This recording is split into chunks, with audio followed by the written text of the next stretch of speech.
This week's Sports Star Spotlight takes us to the Windy City for a talented point guard and a storied program. From the high school level all the way to the pros, Chicago has a deep basketball history that few cities can match. At the professional level, of course, nothing in Chicago tops the run that Michael Jordan's Bulls had in the 1990s. Jordan and fellow Hall of Famer Scottie Pippen led the team to 6 championships in 8 seasons.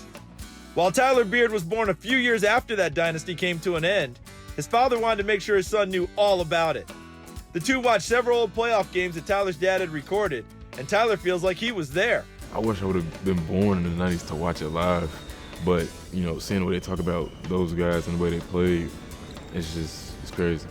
We used to just sit down and watch them each and every game and see how Mike, Scottie, and those guys would play, and the fire that they played with, he just wanted to play like them. Inspired by those Bulls, Tyler grew up loving basketball, and that love shows in his play on the court. He's a point guard who strives to impact the defensive end as much as he does the offensive end. I would say scoring, creating for others, playing both sides of the ball, doing everything on the court. It's a part of the game that you have to be good at it to be at the highest level, to be at the next level, college basketball, NBA, whatever.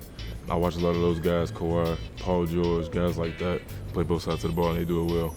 Tyler's been a varsity player since his freshman season at Whitney Young, one of the best programs not just in Chicago, but in the country. Tyler's been a young man that has played on our varsity basically since his freshman year.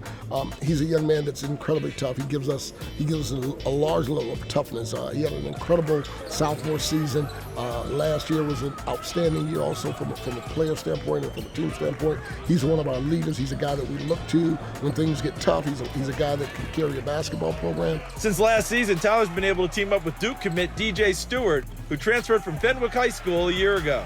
The two have formed one of the country's most dynamic backcourts. It's good, we can play on the ball or off the ball. We can get each other involved all the time. We're good at communicating on the court as well. We get after it. We really turn it up on the defensive end to get our offense started. He's really athletic. He can dunk on anyone, I feel like, and he gets me the ball pretty well as well. I think it's a very frightening piece when you talk about two players, two different kind of players. One that's very offensive-minded from a standpoint of scoring in many different ways.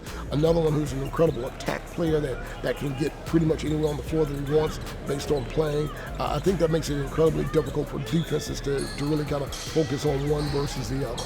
For college, Tyler was looking for a school similar to Whitney Young, a place that can challenge him on and off the basketball court. A good academic school, and basketball, the team atmosphere is a big part of that for me. The brotherhood of the team, and how the coaches treat their players, how they're connected with them, and I want to get in somewhere where I can come in and play, make an impact right away. After considering a number of scholarship offers from across the country, Tyler has verbally committed to the Georgetown Hoyas.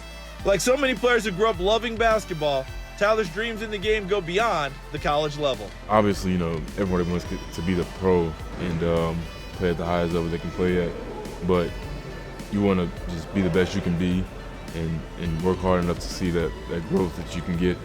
Play as hard as you can each night, work as hard as you can, and see what you can get out of it. For all these guys, all of them aspire, of course, to play at the highest level, no doubt about it. And as I tell them, and I would tell any kid that plays basketball, really so much of what you are capable of doing has a lot to do with what you're willing to do what it is that you want to do. So however much you want to put into it, invariably is how much you're going to get out of it. And that's not something I would ever go out and say to a kid, you're going to be an NBA player, you're going to play in the NBA, but clearly from a basketball perspective, from a physical attribute standpoint, if he continues to grow, if he continues to do the things that are asked and that are necessary, why is that not a possibility? I think it absolutely is.